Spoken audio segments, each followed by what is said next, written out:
Welcome back, everyone, to Creativity from the Other Side. I'm your host, David Sable.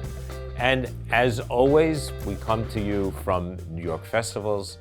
And I'm really proud of everything that we've done with Creativity from the Other Side, where we talk to the greatest and most incredible creative talent in our industry and elsewhere from around the world, who share with us what makes them creative, what drives them, what gets them up out of bed every day to come into the office and just come up with the great, incredible ideas and campaigns that so inspire us and so drive their clients' business. And today, I'm particularly proud. I know I always say that, but I am always particularly proud. But I am particularly proud because we have an incredible lineup. As you know, the New York festivals have awarded this year's slew of awards, incredible awards. So everybody go to the website, make sure you look and learn, watch the cases, read them. They're really amazing. But we have some of the key winners, in fact, the big winners, the industry winners with us today, and we're going to talk to them. And we also have my good friend Bianca Guimaraes, who is the Executive Jury President. So welcome. Thank you. Thank you for having me. Now, for those of you who don't know about Bianca, Bianca came to New York originally with 2 suitcases and 1 pair of Havaianas. True? And there was winter. And it was winter, yes. Sorry, I didn't tell the story right. Yes, it was winter. And here she is, the Executive Jury President. We're going to talk to you a little bit about what it was like inside the jury, because I think that's really critical, and we'll get to that in a minute. Next to Bianca is my very, very good friend of over 20 years, which is really wild. I realized that like after. Thanks for telling everyone. I just, no, you must have been like 5 years old when you came in, because I've always been old. But Debbie Vandeven, who is the Global Chief Creative Officer of VML Y&R, somebody that I've worked with closely for many, many years, somebody who I incredibly admire, and who is not just a fierce proponent of women's rights in general, but of women's rights in the agency world, who is a champion of ideas, which is really important, not just execution, and who's been called out by some of the major, most important industry sources as being one of the most incredibly talented people in our industry. Gosh, you're gonna make me blush. Yeah. All true though, right? I mean, it's all true. You know, it's but a humble swagger, I guess, is okay. I forgot the most important thing, that she and I both share a passion for the Vikings. Yes, we do. And we watch a lot of the same TV. Yeah, which is a little pathetic, I think, for her, maybe, because like I'm known for watching like some of the just worst shows in the world. Yeah. But definitely we share the passion for the Vikings, and I think that's important. Yeah. I thought you were going to say Vikings, the Chiefs, and then this is the Chiefs. I was like, no, not those Vikings. Yeah. So, and sitting next to Deb is a new friend of David, somebody we've just met today, but I'm very, very honored. I've heard a lot about you. Manuel Bordé, who is the Chief Creative Officer of VML Y&R Commerce, which is an incredible new company, very important, and already has made an incredible impact in the world. And I think one of the things we're going to talk about is the very fact that what was once called shopper marketing and was sort of like relegated to, I don't even know what kind of festivals you did. They gave you brown shopping bags as awards. But here you are sitting with the big agencies in the biggest and, in my view, most important award in America for sure, but even globally as well. And you are Agency of the Year, which is amazing. By the way, VML Y&R is Network of the Year, which is great. And sitting at the very end, a super, super new friend of David, and somebody for so many reasons that I'm incredibly excited to talk to, reasons which you'll understand in a minute. But Nick Henault is the Chief Marketing Officer of OREO USA. Marketing Director of OREO USA, but I'll take the Chief Marketing Officer for this one, you know? Marketing Director is fine, but if you're doing Oreos, man, you're chief. Sounds let's good. Let's be really clear. Yeah. And Oreos is brand of the year. Amazing. So we have sitting with us president of the executive jury. We have the network of the year, the agency of the year, and the brand of the year. Amazing. All very cool. So first, let's just begin, and maybe Deb, I'll start with you. Why do we care about award shows? Like, let's get that out of the way, and then we'll get into the work. Yeah. So I think sometimes there's a misperception that it's all about vanity for creatives, as far as like winning awards and, are you the best? But honestly, we really care because when creativity stands out, especially for our clients, it means the work stands out and there's results on the work. So for creatives, it's about solving problems and doing it in the most creative way you can every day. And so when you actually see recognition for that, it's amazing. I mean, I don't think there's anything better, actually, when you're recognized by your peers and about, from the industry on work that's going to change. So it can change for our clients or change people's lives in different ways. So it's bigger than what just do the award. clients think about award ceremonies? I mean, I think it's always an amazing opportunity for inspiration. Yeah. And the inspiration by seeing other works, but by also having the opportunity to connect with so many people from the industry is always an amazing experience. And I think as a marketer, this is some of the most exciting stuff that we do on an everyday basis. And getting the recognition and seeing that what we're doing is pushing the boundaries in a lot of times of marketing is so amazing on a personal perspective. So always eager to participate and come out on top where possible. And Manuel, what do you take from it? So you're Chief Creative Officer. You came up the ranks. What did you learn coming up from festivals? No doubt you studied them, right? You studied Cannes, you studied New York festivals. Studied them all. What did you learn? I think one of the things that we've been saying lately a lot within the teams is like, awards can be great. Awards can also be very cruel. Because it's, sometimes we go and say, you put all your hopes of great work into a result that could be, decided by a room, of 10 people. But I think that the notion of awards is fantastic in the sense that, getting the teams to do work that we consider is worthy of an award. We can't, guarantee the outcome of it, but we can definitely guarantee that we're doing work that we consider is great and is globally, disruptive and innovative, and it deserves an award.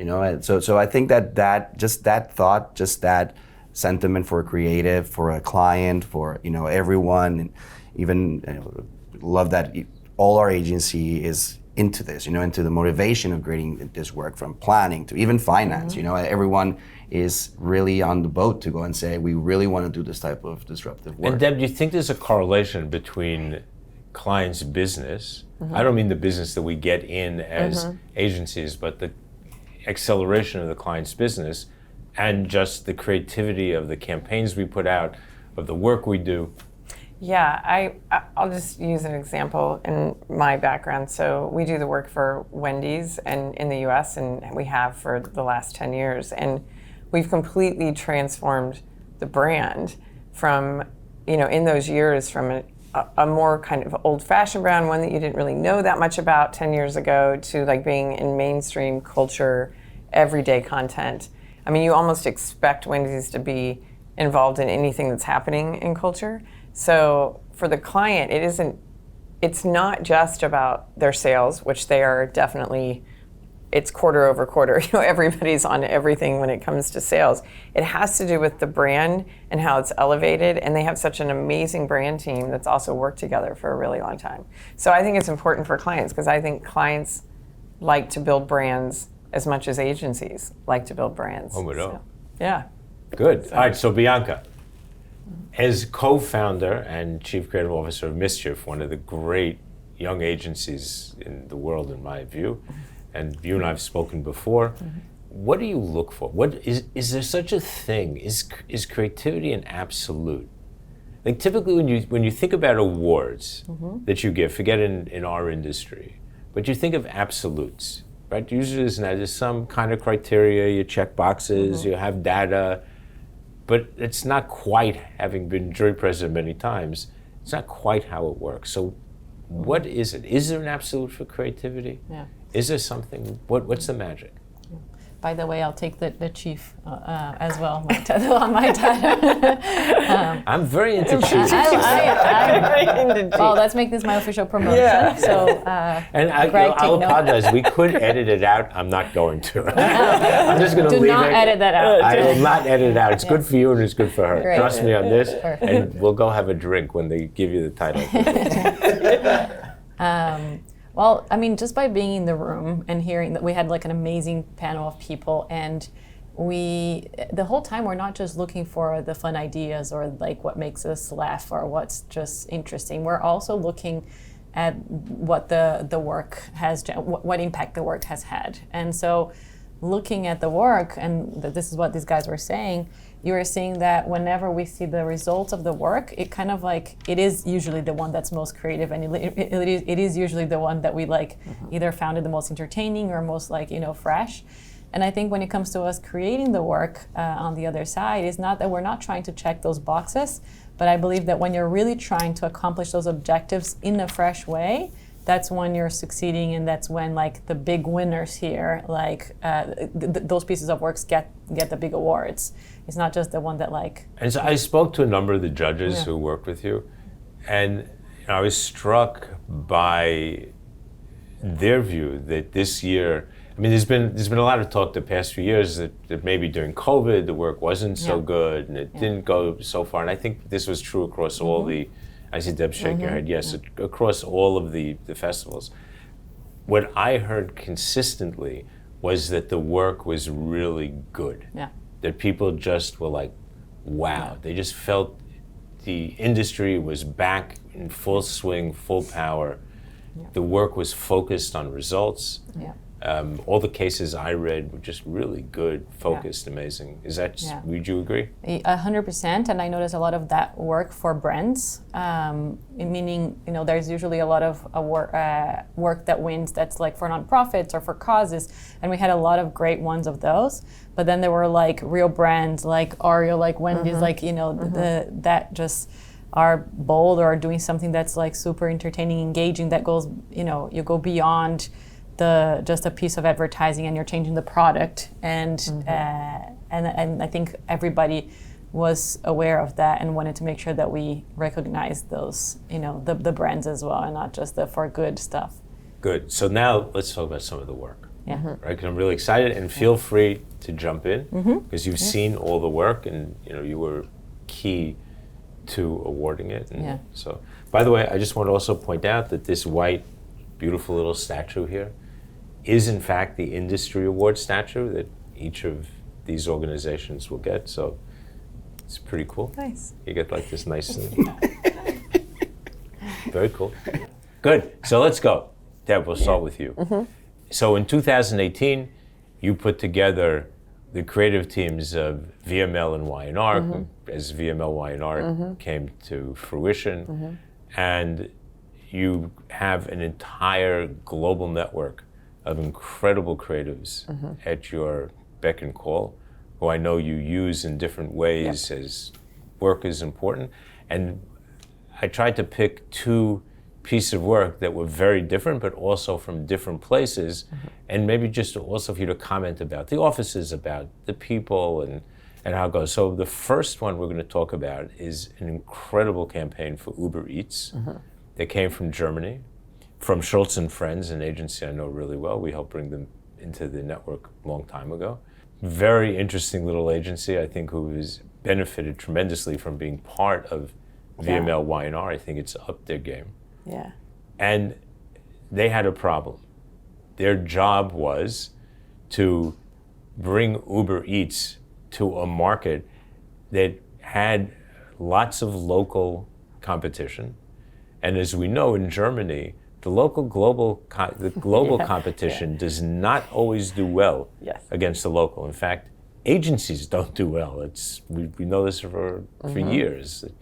Schultz and Friends is always going to do well versus bringing in some foreign name or whatever. And they created a pop culture hit, but that drove an incredible amount of business. So tell us about it. So I will tell you, so the team's amazing, and you're correct on all of the things around the German market. So, and they are part of our team, which I love having them and their view on everything. This particular piece of work, I am a fan of entertainment work, so my history, I've judged a lot of shows, and I've judged entertainment work in that area. So when they came up with this idea, it was, how do you take a brand that is, foreign to that market, bring it in and actually become part of culture? And what they did is they used a term that is very, very common, which is, we'll say it again, Esma Essen, which is before you do anything you eat, so it's let's eat first. And they used that, they sent out a brief and actually used content creators, and we're looking for culturally driven work. And there was an artist that came back with the song, and they went from there with their studio, which is also they have a music studio, and did this entire release of this music video, and if you watch it, and you can't get it out of your head. Right. So we're going to stop for 1 second. We're going to stop for 1 second, and we're actually going to watch it right now.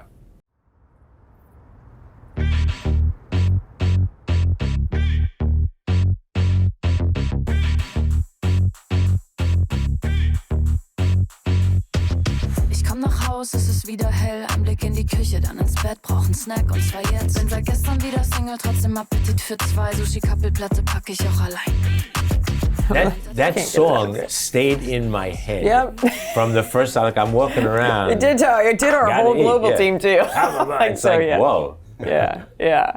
Gotta eat. I would just say they're always looking for work like that too. The kind of work that they do, they're looking for really disruptive work in the marketplace. So they work with Uber and Ubereats, and they come up with this type of work. And so what do you think about the results? I will tell you a couple things. So the results are good. It was a full campaign, so it's not just the music video. So it's up on billboards, and it's like everywhere. I think the results were very good. I think the interesting thing is the clients now have a foothold in Germany to do more and more of it, and that's the plan, is that they continually do more and get everyone used to thinking about Uber and maybe not one of the local companies that they're using. So. Right, amazing. Bianca, anything to add to that? Besides the fact that, yes, it got stuck on everyone's head, and every time we would see it again, we'd be like... That's a little trick for awards. Did you guys call... No. Well, here's a trick question. Did people call out for Ubereats while you were doing it because of that song? No, because the show had amazing food for us. There you go. All right, New York festivals.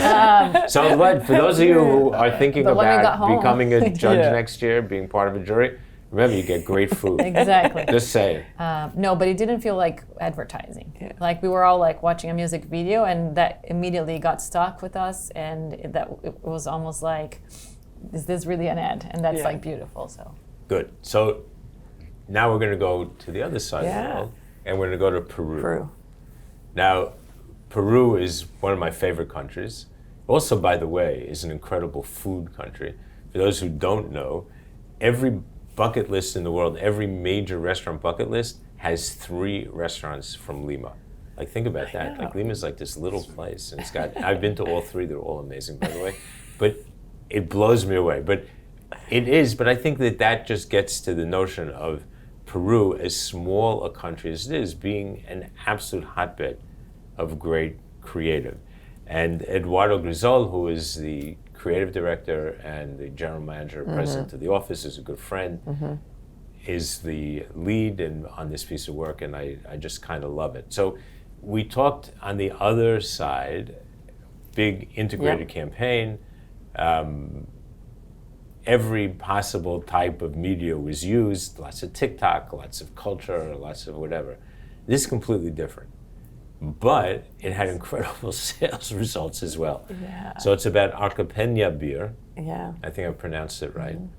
And as we learned by studying the case, and I went and did a little more research, Arcapena in Peru has the highest UV level in the world, highest radiation level in the entire universe. I gotta tell you, that is pretty crazy. And because of that, their incidence of cancer is way higher, like 200% higher than the average, which is also, when you think about it, is pretty astounding and pretty terrible.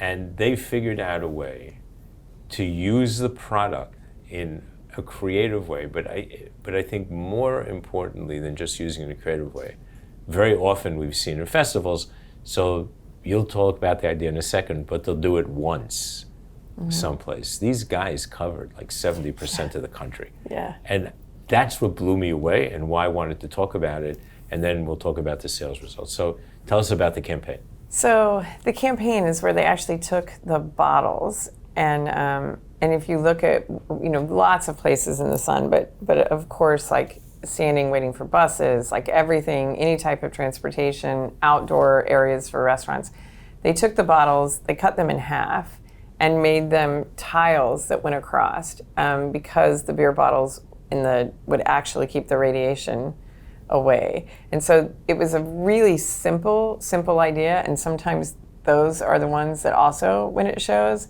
you look at that, you've got a great insight in the fact that the country likes to drink beer. They have all these bottles. They're looking at the bottles. They can take those bottles and actually recycle the bottles, but they were looking at other ways that actually would help the community. And when I first heard the idea, they made bus shelters. Yeah, bus shelters, like everything. When I first heard the idea, I mean, it was a great idea, and they were like, "What do you think about this? Does it feel?" Because you do worry about stuff like that when you're looking at ideas, and you're like, "Does it feel right for the community?" And the creative leads were like, "It absolutely is right for the community. They're already drinking this beer. This is an amazing way to help." And so they went about putting these all over, like you said, across the country. And or across the region. Yeah, but I the think region, also what's really interesting is that the DNA of the brand, the ethos of that particular beer is caring. Yeah. So it's not like fun, and it's not like go have a party, and it's not get drunk. It's about caring. Yeah. And so I found that connection was also very powerful. Yeah. And so like I said, like at the end of the day, this thing was such a simple insight.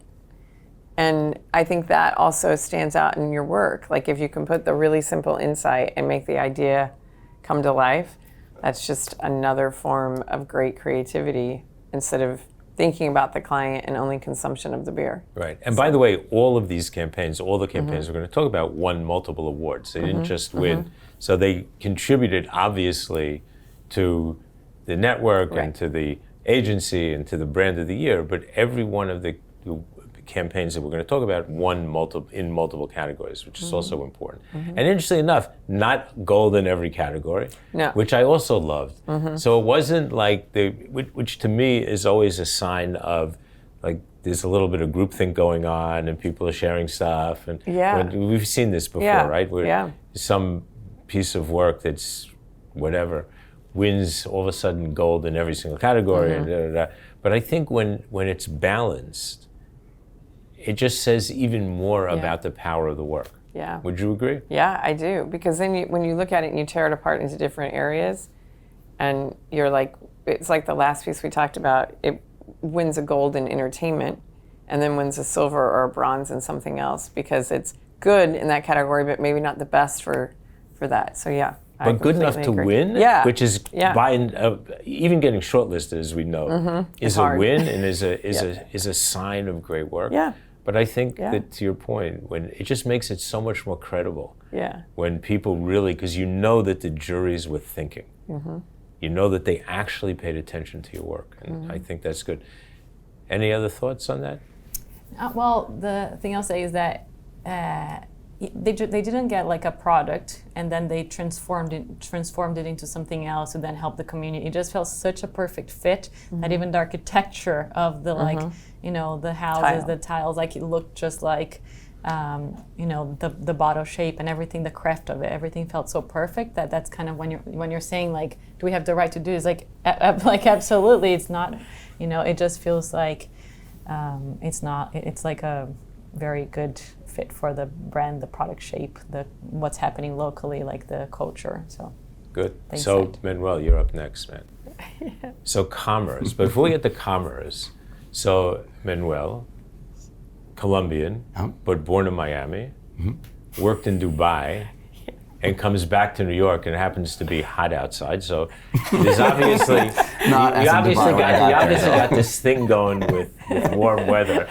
So we'll talk again in December. I'm just curious to see like how well you're going to be doing. But let's just talk about the commerce thing for a second. So what we call commerce today was once called shopper.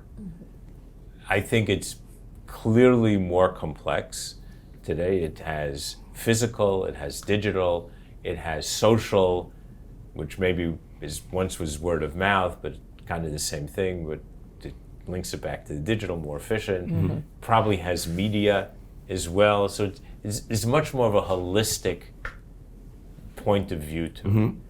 And here you are, not with a brown shopping bag that says winner, but with beautiful this trophy.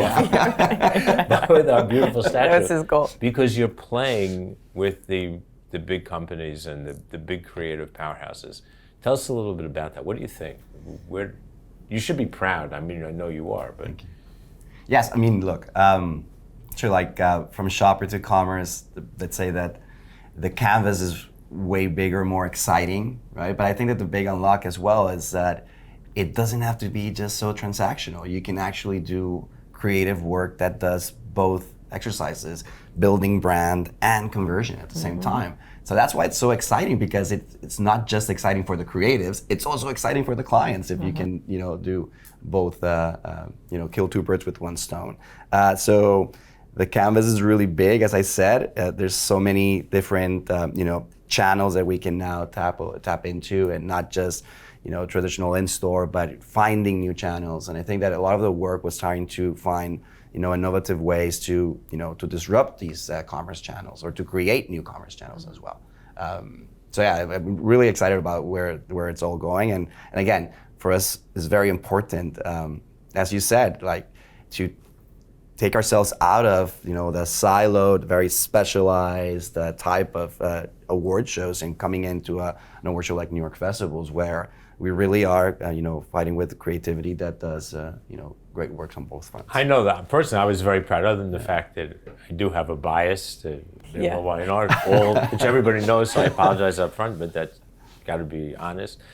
But the notion that a commerce agency came into this, I think, again, much like we were talking just now about gold, silver, bronze, like what happens when you win across multiple categories, but different levels, just how it's more credible. I think the credibility of the festival is enhanced, and the credibility of our industry is enhanced by elevating the kind of work that you do, by recognizing the elevation of the kind of work that you do. Just one last thought, by the way. Lester Wunderman, who was the founder of Wunderman, always spoke about branded response. And one of his big plays back in the day in making Wunderman the powerhouse that it is, and that it became, and that it still is, was this notion that you didn't just have to do response advertising, you could brand it. So I think this notion of transactional branding is really very, very important, because there is so much work out there that's just simply transactional and doesn't really do much for the brand. So it's great, and Wall Street loves it at a certain point, but when you can link it back to the brand, I think it's even that more powerful. And I think in your case, as we'll see, it always links back either to a store or to an offer that's specifically tied to a sale, versus when it's more of big branding, which also is driving people to sale and could, but I think still the commerce side is a little more specific. Would you? Yeah, I think both of us do. And what's so great is, if you think about brand experience work and branding, and then you think a lot about where digital came into all of that, from digital campaigns to customer experience to what's happening there, and now commerce really taking a front seat at this point too. You're looking at everything from how a brand interacts in the world, and that's one of the things about the relationship with commerce and VML Y&R directly. The teams are now working together nonstop trying to figure out how we can do the entire journey and make the brand stand out in all of those experiences. So let's start with Wendy's, because Yeah. it's a brand that Deb just talked about and an important brand for Yeah. VML Y&R. And again, we're going to travel around the world as we will with all the work, and we're going to go to Argentina. Yeah. Argentina is a great market, as we all know, lots of creativity, no lack of creativity in Argentina. And Wendy's in Argentina, great little company, doing well. But there's an issue, not with the brand, but in general with apps. Turns out, who knew that Argentina is the #1 company in the world for app deletion. Now the truth is, I'd love to move there and get into that habit, but they are, and so more apps are deleted than apps are downloaded. That's pretty wild. And so Wendy's saw that not as a challenge, but as a huge opportunity for retention, for acquisition, and for driving business. And all three things actually happen. Don't delete menu. Here to explain it, our Wendy's client. When a user decides to delete an app, let's say for example Burger King, they just tap on the app icon and the shortcut menu is displayed, and bye bye Burger King, the app is gone. We customized our Wendy's shortcut menu so when a user tries to delete us, they found unexpected offers for them to stay. All they need to do is tap to add to the cart. Yeah, Take it's one of the things we like about work is when you go and you say, wow, that was so simple. Why didn't I think about that before, right? And we go and say, Argentina, I think that many markets have this as well. It's kind of like you are no longer just competing, or let's say Wendy's is no longer just competing in real estate in the physical world. You're also competing in real estate on your phone, because at the same time, so many apps are coming up. Having a self-standing app with one restaurant, when you have Ubereats, it's a big competition. So it's an ongoing brief for all the app developers to make sure that, okay, how do we get the app downloaded, but also how do I get people to keep the app? And then what we found was the clever hack here was, if you just look at the journey that a consumer takes to erase an app, where you have to press hold on it, and then you have to display the menu, and then it says delete, and then you tap on that delete. And then we found that that's the space in that journey that hasn't been explored. And we have seen apps that customize it for X, Y, or Z reason, but has it ever been customized to bring an offer? And can that offer, if it's a small add-on, can it change people's mind? Probably is not the thing that's going to stop you from doing it, but I'm sure that a lot of the people actually, and results prove that a lot of the people did take a second chance and at least gave us a little bit more time of life.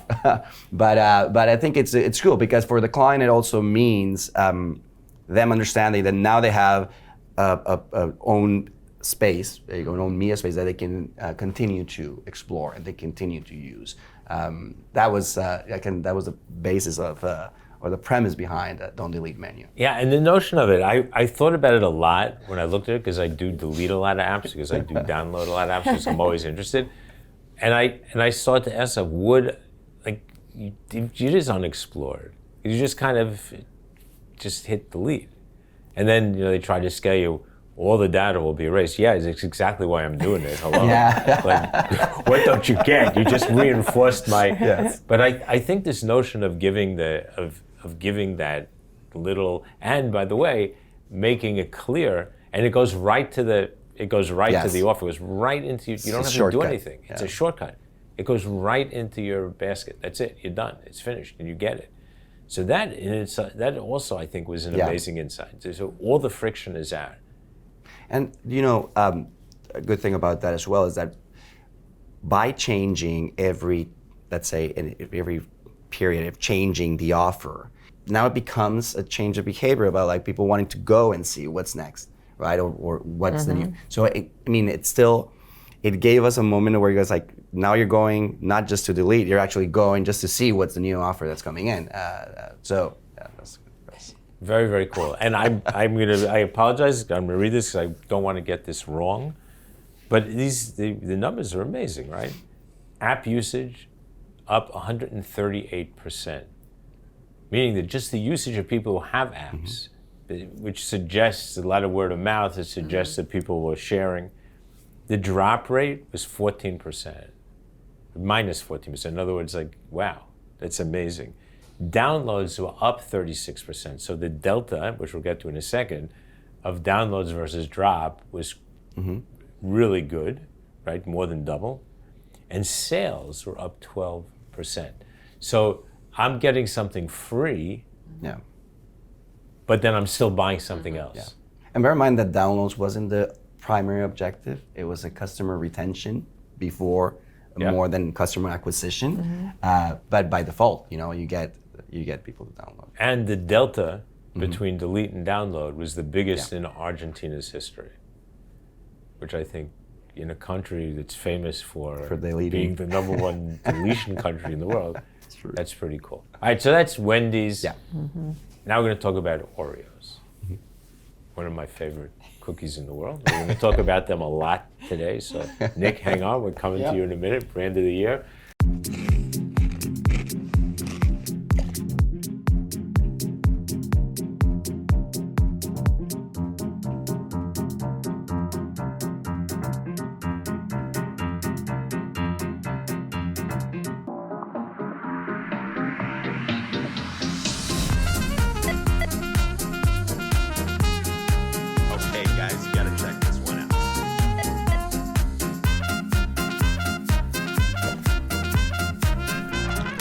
Great insight, which we know. So like there's a usage insight, right?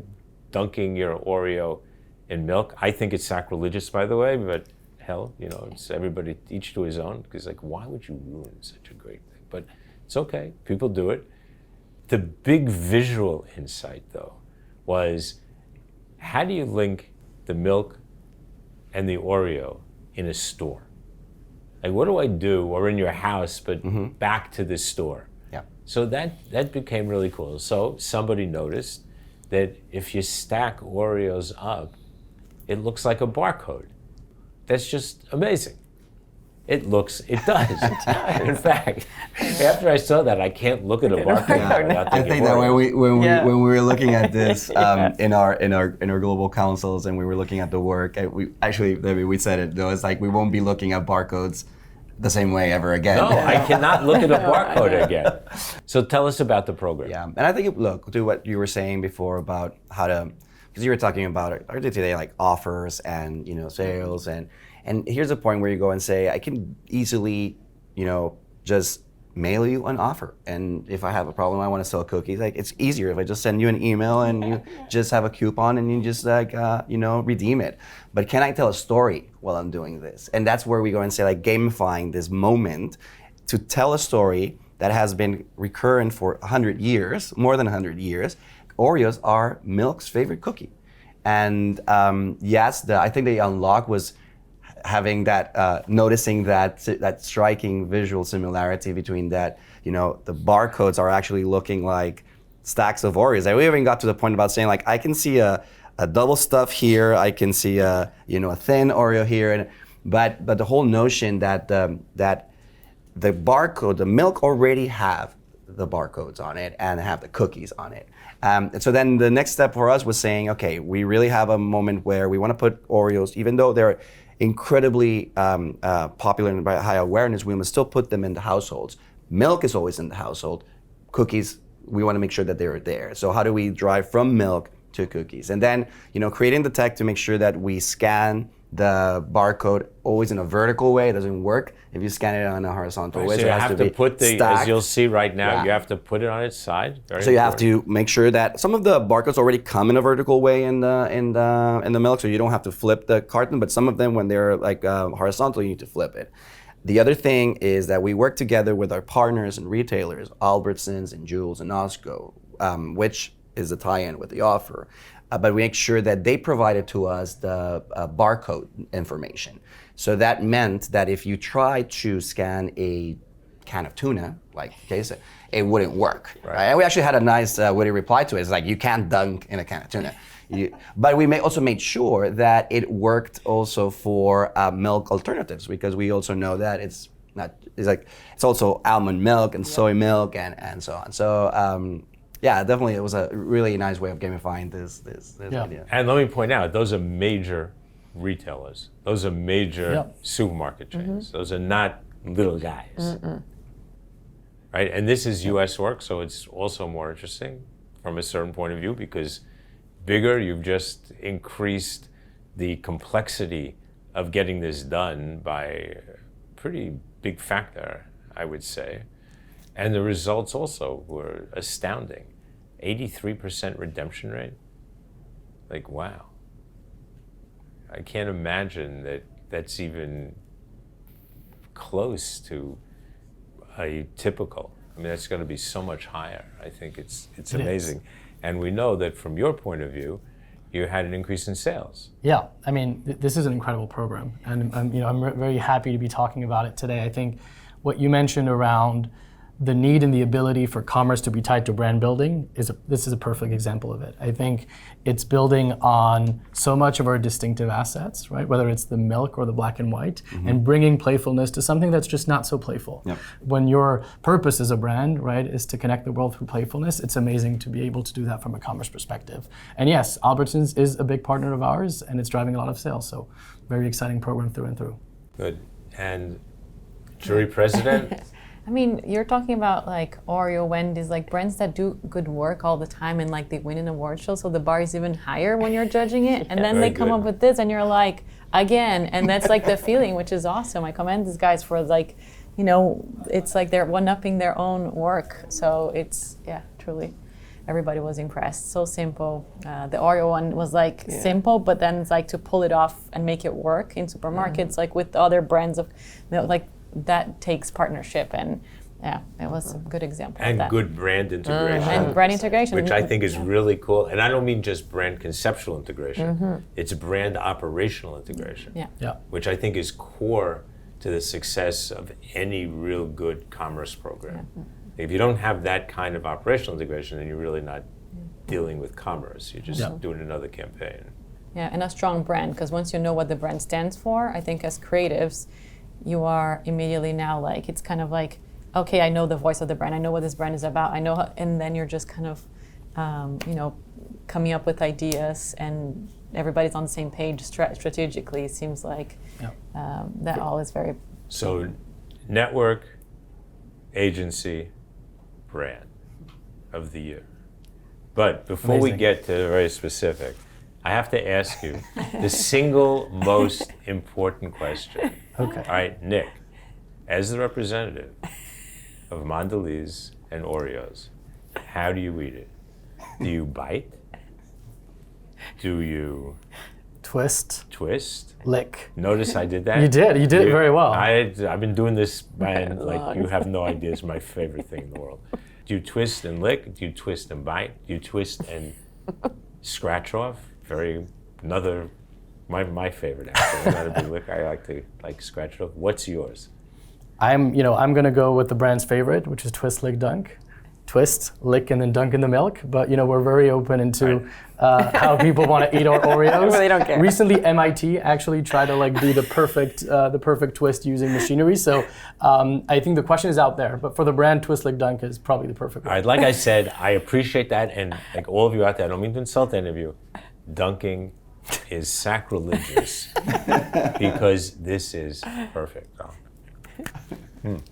Excuse me, I just had to do it. It's just too good. Okay, so Nick, Germany. Another insight around the shape, the design, the product. So these guys saw the barcode as stacked Oreos. In Germany, an agency, sorry guys. Oh no, it's fine. An agency, a publicist agency, Saatchi & Saatchi, saw the Oreos as the buttons on an Xbox game controller. Xbox Oreos? Hell yeah! We all love to unlock hidden features, and the easiest way to do that is by using cheat codes. To especially grab gamers' attention, we decided to shake things up.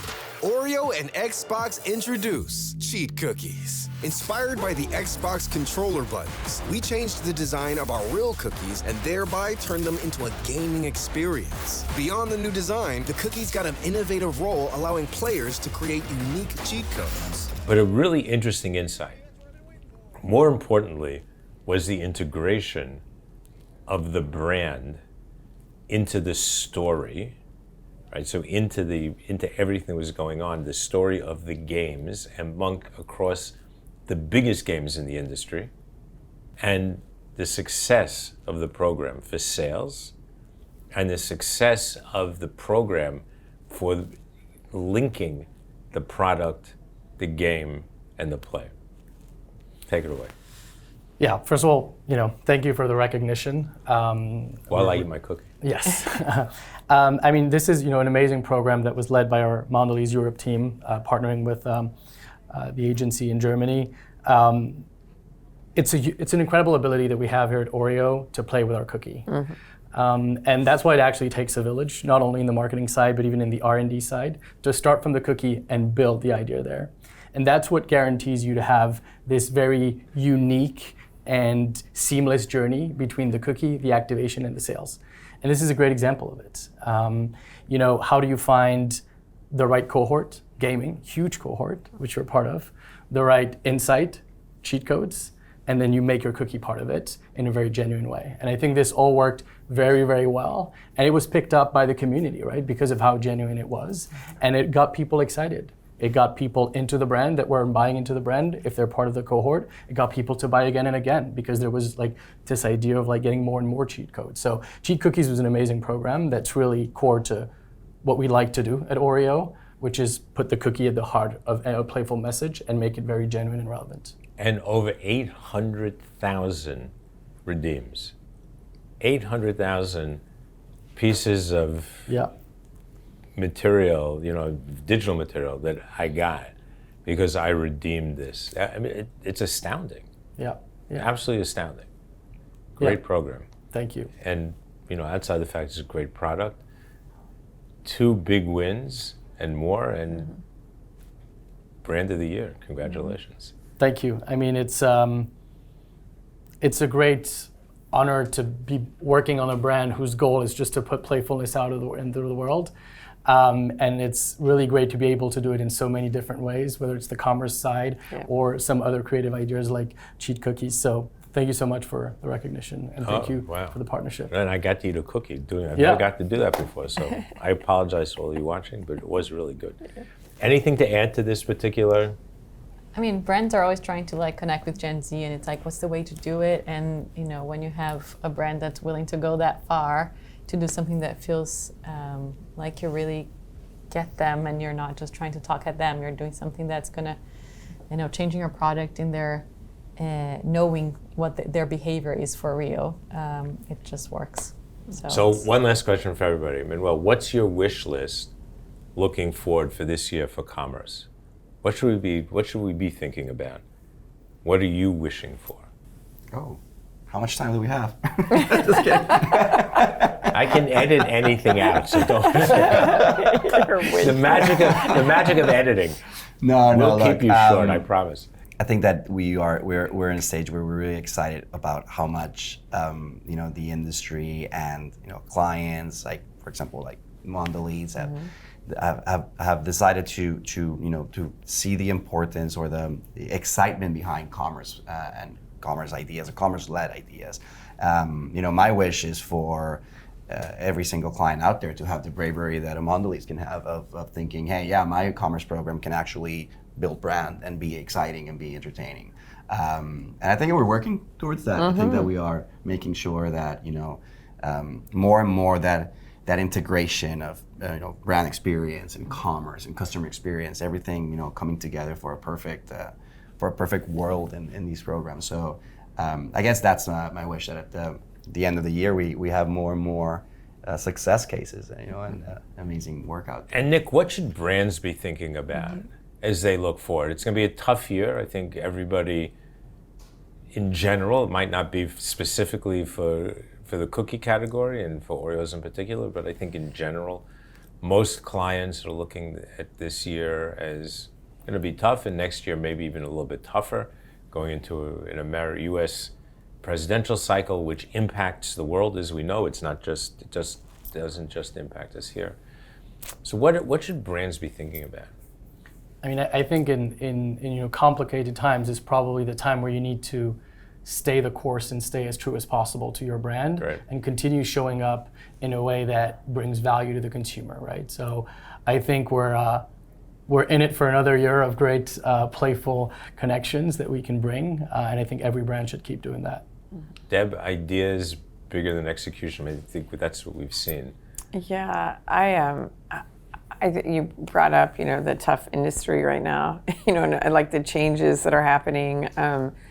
I think, honestly, even in the industry, two things. I think you have to still think about creativity as a way to stand out and connect with audiences, across the board. If you don't have that sort of emotional connection, like you're talking about being playful or something else, and you don't stay the course, I think the world would be a very boring place. Yeah.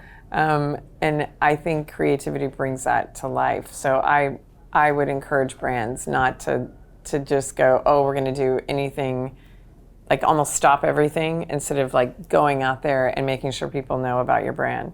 I think for us, I think the industry overall just needs to consider about how they're going to integrate with more and more collaboration between agencies, between disciplines. It is true that clients need a more efficient way to move forward. So I think everyone should be considering that and what role they play in that efficiency, for the market overall.